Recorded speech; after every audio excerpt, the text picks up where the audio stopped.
Many of you were with us here this weekend as we were on the air live amid the news, this major U.S. strike on Iran. And tonight here, Iran's retaliation, targeting the largest U.S. military base in the Middle East, El Udeid, with a barrage of missiles home to some 10,000 U.S. troops.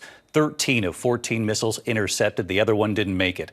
And just moments ago, the breaking news here, President Trump now saying there could be a ceasefire in the works in the coming hours.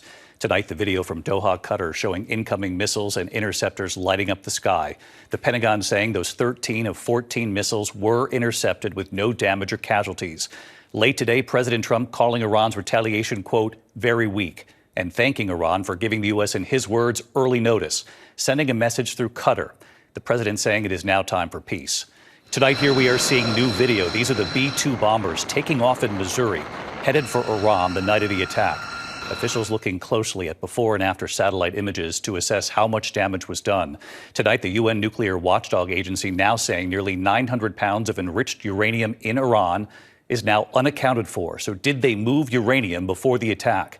And just before we came on tonight, as I mentioned, President Trump moments ago saying on social media there is now a complete and total ceasefire in the works. What we know about this so far. We begin here tonight with Iran's retaliation and ABC's chief international correspondent James Longman in Iraq tonight. After 12 days of uncertainty in the Middle East, which has fueled fears of a widening conflict, tonight Donald Trump has posted that Israel and Iran have agreed to a ceasefire. It was just hours ago that Iran struck back. Just 48 hours after the United States launched a barrage of bunker-busting bombs at several Iranian nuclear facilities. This is what retaliation looks like.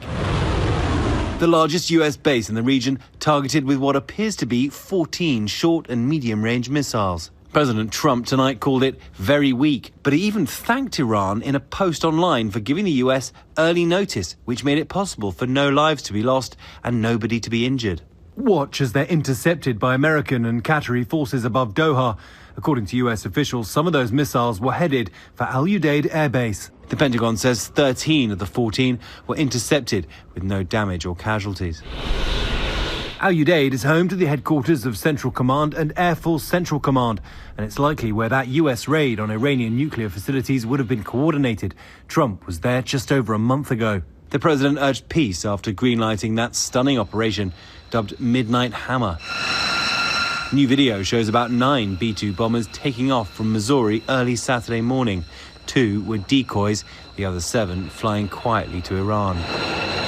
A senior US defense official tells ABC News the administration believes Iran's attacks will be, quote, regional. Iran called today's attack the Annunciation of Victory.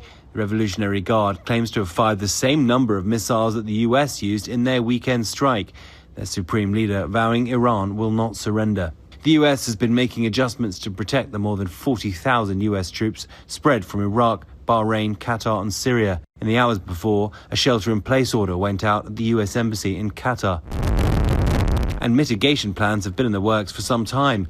These satellite images show more than 24 US military aircraft had left Al Udeid Air Base. This photo was taken on June 10th and shows more than 30 military planes. 8 days later, a nearly empty base with only 3 planes still visible.